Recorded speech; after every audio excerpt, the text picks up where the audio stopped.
Yung aksidente, ano nangyari? Binangga ka?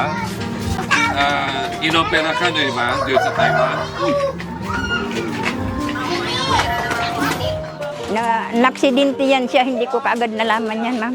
Pagka nung doon na siya sa ospital, matatlong araw siguro bago niya na nagulat naman ako. Ayun, iyak siya, iyak din ako, wala akong magawa eh. Kasi malayo ako.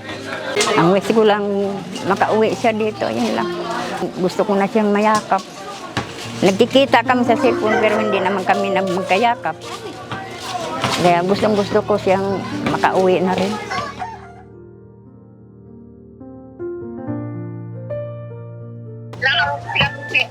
Bahay na dalawa ni Mama. Yung bahay namin dyan, ayun, hindi naman kasi amin yan. Sa gobyerno yung pinitang pwede yan i-demolish. Saan kami titirang dalawa? Iniisip ko lang talaga yung mama ko. Ang amin lang naman mag-upad ako para makabili nga na sarili namin sa bahay na dalawa. Nagkandang malas-malas. Pero sabi kasi, pangarap mo, mahirap talaga ako din. Kung hindi dahil sa wala, hindi ko maisip mabuhay pa ka. Kaya sabi ko talaga na kung puputulin yung pa ako, lahat ng organs ko, i-donate nyo sa mga mga nangangailangan na tulog pang mabuhay. Kaya ayoko na mabuhay. Ayun, pinagalitan ako ng Conchita. Kaya ka na Oo, Mang Conchita. tulungan ka namin.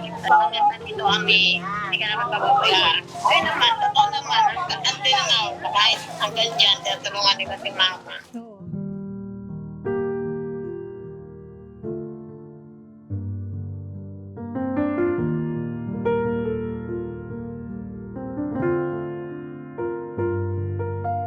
Nandito po tayo sa araw nito. Nagdala ng maraming grocery para pang tulong sa kabuhayan niya. This is a very short-term assistant.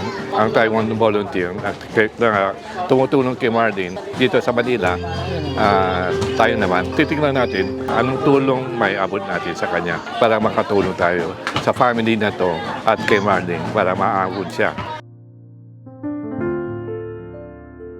Huwag kang magkalala rito, ang mama mo masaya ngayon dito. Ha? Ikaw ang magpagaling. Marami ako malino. May thermos.